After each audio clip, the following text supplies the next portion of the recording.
एक राज्य में बड़े अच्छे राजा रहा करते थे, जिनको उस राज्य का बहुत फिक्र था, बहुत चिंता था। और एक दिन वो अपने मंत्री के साथ बैठ के ये निश्चय करते हैं कि आओ क्यों ना इस राज्य में जितने अंधे पाए जाते हैं उन सब का इलाज किया जाए, मेरे राज्य में कोई भी अंधा रहने ना पाए।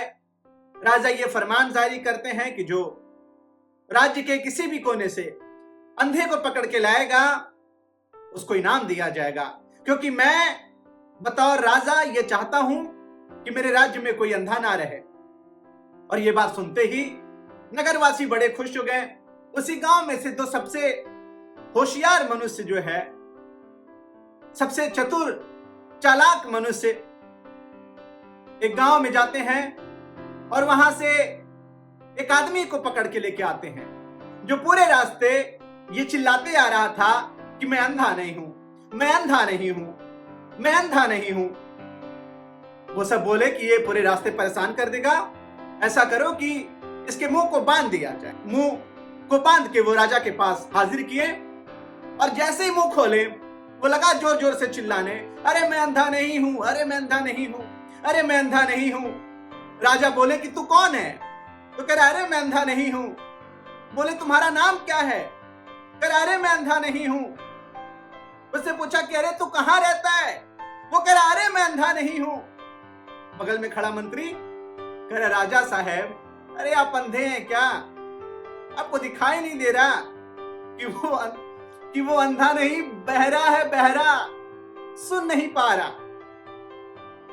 और अजीजों, बाइबल भी हमारे अंधेपन के बारे में चर्चा करती, बाइबल भी हमारे अंधेपन के बारे में चर्चा करती। और आए आज की इस खूबसूरत दिन में एक अंधे की चर्चा मैं आपसे करूं जो जन्म का अंधा था।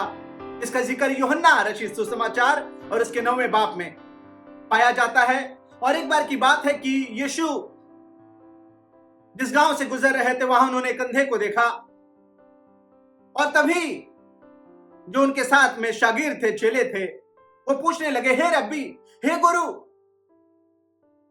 ये जो अंधा व्यक्ति है क्या इसने गुनाह किया इसलिए ये अंधा है या इसके मां बाप ने गुनाह किया? किसके पाप की वजह से ये अंधा जन्मा है?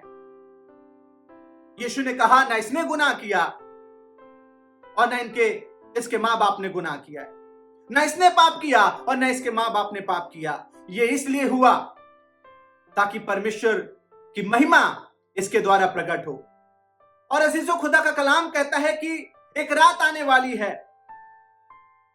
जिसमें कोई कुछ ना कर सकेगा,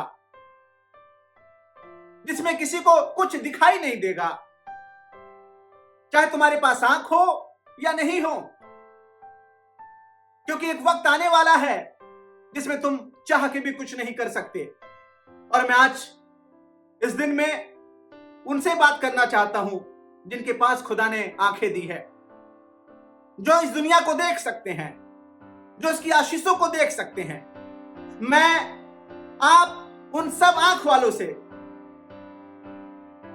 आज की सुबह बात कर रहा हूं जिनको ये पूरी दुनिया और चारों तरफ जिनको सब कुछ अच्छे से नजर आता, कि आंख रहते हुए भी कहीं हम आप अंधे तो नहीं, कि हमको खुदावन के काम नजर नहीं आ रहे, परमेश्वर की सामर्थ नजर नहीं आ रहा, उसकी दया हमको दिखाई नहीं दे रही। और अजीजों, परमेश्वर का वचन कहता है कि यीशु ने मिट्टी सानी और उसकी आंखों पे लगाई और उसे कहा जाके सिलो के कुंड में धो ले, जाके सिलो के कुंड में धो ले। और बाइबल बताती कि सिलो का मतलब भेजा हुआ। ये सिलो का कुंड जो साधारण कुंड था, लेकिन आज जब खुदा भेजा तो ये भी आश्चर्य कर्म करने लगा। क्या ही महान खुदा है जिसकी आज्ञाएं ये आंधी और तूफान माना करते, जिस खुदा की आज्ञाएं ये जमीन आसमान माना करते। हालेलुया। आज ये सिलो का कुंड भी उसकी आवाज को सुना और उसकी आज्ञा को माना। और जैसे ही वो अंधा जाके सिलो के कुंड में धोया अपने आंखों को, वो देखने लगा। और हैरानी की बात यह अजीजों कि इसके देखने पे बवाल मच गया। मैंने कहा इसके देखने पे बवाल मच गया। जब तक ये अंधा था जब तक ये भीख मांगा करता था किसी को कोई दिक्कत नहीं था, लेकिन जैसे ही ये अपने अंधेपन से छुटकारा पा गया, जैसे इसको दिखाई देने लगा, बवाल मच गया। और कहां बवाल मचा, मेरे साथ निकालिएगा यूहन्ना उसका 9वां बाब और 8वीं आयत से मैं पढ़ रहा हूं, आप सुनिएगा। लिखा हुआ तब पड़ोसी, क्या बात कर रहे हैं पड़ोसी, ये मैं नहीं कह रहा हूं। आज आज आज आज आज मुझे दोस्त मत लगाइएगा। आप कह रहे अरे अरे ब्रदर आप तो कह रहे हैं पड़ोसी। बाइबल कहता है कि हमारा पड़ोसी कौन है। हमारा पड़ोसी कौन है पता है अजीजों?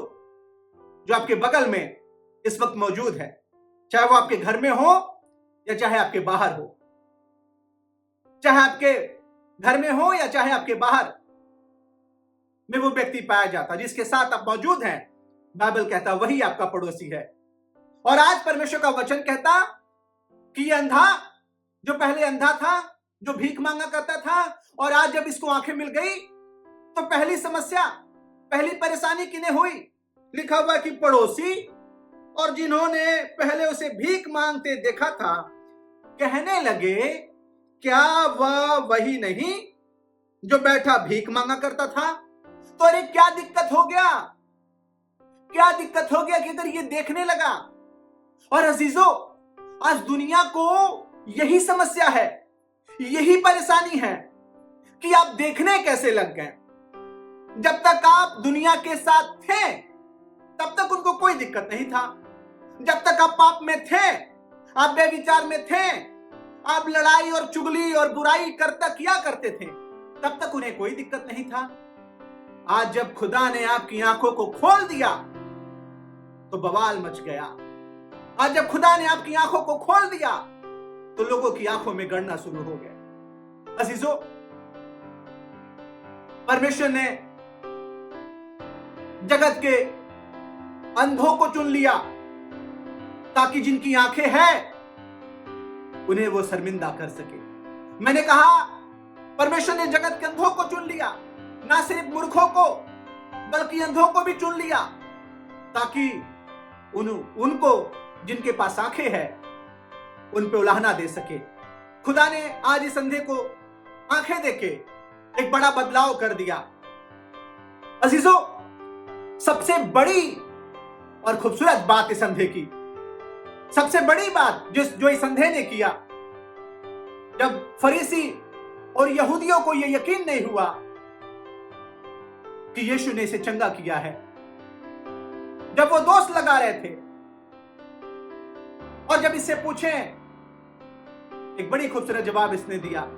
इसने कहा मुझे यह तो नहीं पता कि वो पापी है या नहीं है, मुझे यह तो नहीं पता कि वो पापी है या नहीं है, पर मैं अंधा था और अब मैं देखने लगा हूं।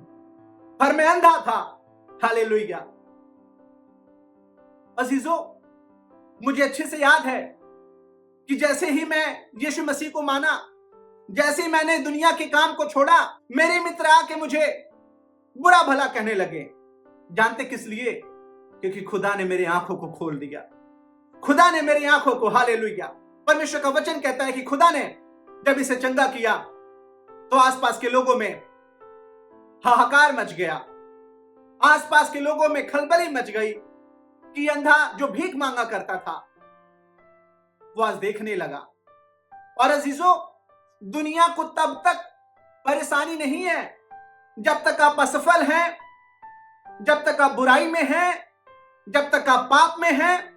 दुनिया को तब तकलीफ होगी, पड़ोसी को तब तकलीफ होगी, आसपास के लोगों को तब तकलीफ होगी जैसी आप सफलता की सीढ़ियां चढ़ने लगेंगे, जैसी आप उनसे आगे निकलने लगेंगे, जैसी आप पाप को छोड़ के धार्मिकता के वस्त्र को धारण कर लेंगे। और आज यहां हलचल मच गया, हलचल मच गया कि क्या हो गया, ये अंधा, ये भिखारी देखने कैसे लगा। और सबसे बड़ी बात कि ये बात सिर्फ आम ना हुई बल्कि बड़े बड़े लोगों तक पहुंच गया। फरीसी जांच पड़ताल करने लगे, अरे उसको बुलाओ, उसको मेरे पास लेके आओ। उसके मां बाप को बुलाया गया। कैसे देखने लगा, कैसे देखने लगा ये? अरे ये तो जन्म का अंधा था, अरे क्या दिक्कत है, क्या दिक्कत है ये जो देखने लगा। अजीजों, आज खुदा के लोगों को क्यों सताया जाता है? आज परमेश्वर के लोगों को क्यों परेशान किया जाता है? आज खुदावन के काम को करने वालों को क्यों इतनी समस्याओं का सामना करना पड़ता है? जानते किस लिए? क्योंकि वो देखने लगे जिसे दुनिया नहीं देख सकती। मेरे प्रिय भाई बहनों, दोनों आंखें पाके नरक में जाने से बेहतर है कि अंधी आंखों के साथ हम स्वर्ग में दाखिल हो सकें। Hallelujah, thank you Jesus. It is for better for us to enter into heaven without eyes instead of going hell with open eyes। मेरे प्यारे भाई बहनों, अंधा वो नहीं जो शारीरिक रूप से अंधा है, क्योंकि आज नहीं तो कल वो देखेगा। जी हां, जब सबका पुनरुत्थान होगा, जब सब जिलाए जाएंगे, और सब जिलाए जाएंगे किस लिए? क्योंकि या तो वो स्वर्ग के राज्य में दाखिल होंगे या नरक के दरवाजे उनके लिए खुले होंगे। सब जिलाए जाएंगे, अंधे भी और बगैर अंधे भी, जिनकी आंखें हैं वो भी और जो बगैर आंखों के हैं। और उस दिन साफ साफ नजर आएगा कि असली अंधा कौन है। दुनिया में रहते हुए आंख पाए हुए लोग इन आंखों के साथ क्या काम किए, इन आंखों को कहां लगाएं, इन आंखों से कौन से धर्म के काम किए। अजीजों, खुदा का शुक्र है कि कई बार वो हमें अंधा बनाता है ताकि हम बंद आंखों से उसकी दया को देखने वाले हो सकें, बंद आंखों से उसकी दया को देखने वाले हो सकें। खुली आंखें तो पाप में गिरा देती, खुली आंखें तो खुदा से दूर कर देती। हालेलुया। खुली आंखों का काम जानना चाहें क्या? दूसरा सैमुएल और उसके 11वें बाब को पढ़िएगा। लिखा हुआ, दाऊद राजभवन के छत पे टहल रहा था। मैं खुली आंखों की बात कर रहा हूं। खुदा का शुक्र है कि कई बार वो अंधा बनाता है, कई बार वो अंधा बनाता है ताकि हम आप उसके करीब रह सके, हम आप उसकी आशीषों को देखने वाले हो सके। दाऊद राजभवन के छत पे टहल रहा था और तभी उसे बतशेबा नजर आती है। परमेश्वर का वचन पढ़ लीजिएगा आगे, मैं बहुत इस पे चर्चा नहीं करना चाह रहा। और खुदा का कलाम कहता है कि उसने व्यभिचार किया, उसने पाप किया, उसके पति उरिया को मरवा डाला। इन खुली आंखों का की देन आपको पता है क्या है? एक दाऊद जैसा महान व्यक्ति, एक दाऊद जो खुदा का चुना हुआ, आज खुदावन की आंखों में पापी गिना गया। आज खुदावन की आंखों में पापी गिना गया। अजीजों, दुआ करें कि खुदावन हमारी आंखों को खोले ताकि हम उसकी व्यवस्था की अद्भुत बातों को देखने वाले हो सके। आंख रहते हुए भी कहीं अंधे तो नहीं हैं हम आप, आंख रहते हुए भी कहीं उसकी दया को तो नहीं हम, थैंक यू जीसस, अनदेखा कर रहे हैं। मैं एक व्यक्ति की गवाही देना चाहूंगा। एक बार की बात है कि एक बड़ा कॉन्फ्रेंस हो रहा था कि हीलिंग मीटिंग हो रही थी और तमाम कुछ अंधे वहां बैठे हुए थे। और तभी पास्टर का ऑल्टर कॉल आता है, पासवान बुलाता है, जितने अंधे हैं वो आगे आए क्योंकि खुदा की आत्मा आज उन्हें छूना चाहती, आज वो आंखें पाएंगे।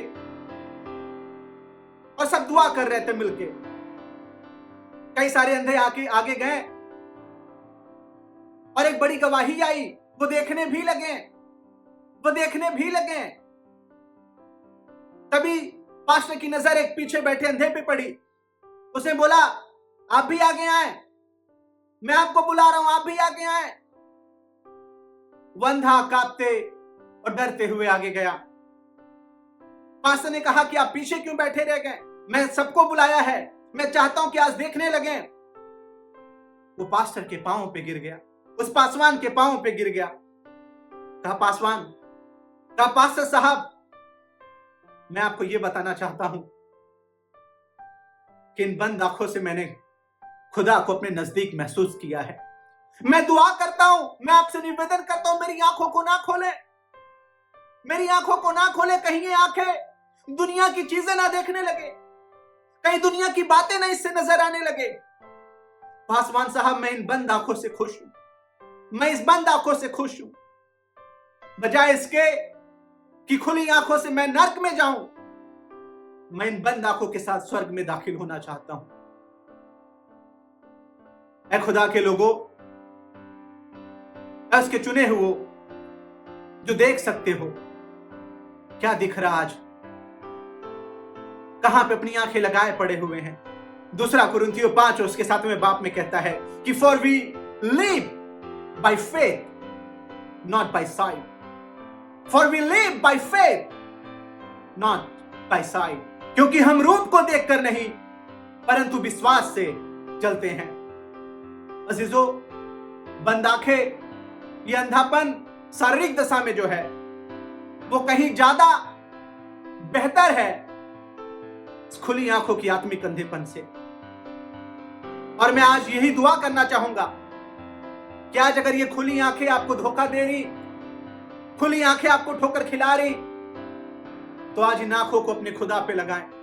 वो चाहता है कि इन आंखों को एक आशीषित आंखें बनाए, जो खुदावंद के आते हुए को देखने वाला हो सके, खुदा के जलाल को देखने वाला हो सके। जब वो बादलों से पे आएगा तो उसे देखने वाला हो सके।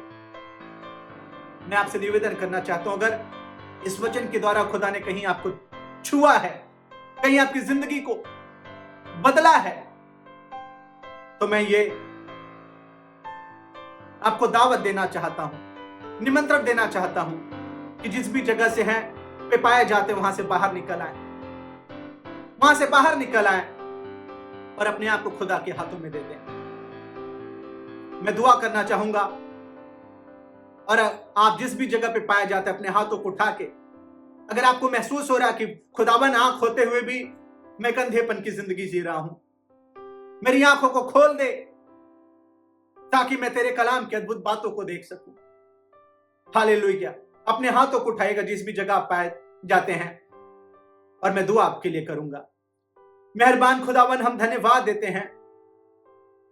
थैंक यू जीसस, तेरी बातें जो खुली आंखों से देख पाना मुश्किल है खुदावन, तेरी आशीष को इन खुली आंखों से देख पाना मुश्किल है खुदावन।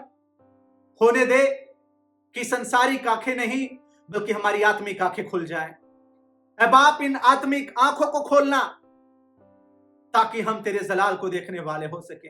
इन तमाम जिंदगियों के लिए दुआ करते हैं जो आज अपने हाथों को उठाए हुए तेरे सामने हाजिर हैं। इन्हें छू लीजिएगा खुदावन, इनकी जिंदगियों को अपने सामर्थ्य में इस्तेमाल करिएगा ताकि इस दुनिया में, इस अंधकार भरी दुनिया में ये ज्योति का काम करने वाले हो सके, ये उजाले को देखने वाले हो सके और कहें कि मैं अंधा था पर मैं देखने लगा। यीशु के पाक नाम में मांगते हम दुआ, आमीन आमीन। मेरा ईमान है कि जब आप ये छोटी सी दुआ मेरे साथ मिलके किए हैं, खुदावन एक नया दिन, एक नया जीवन आपको दिया है। विश्वास के साथ खुदा के साथ बने रहें और उसके पाक नाम में आगे बढ़ते जाएं। May God bless you all.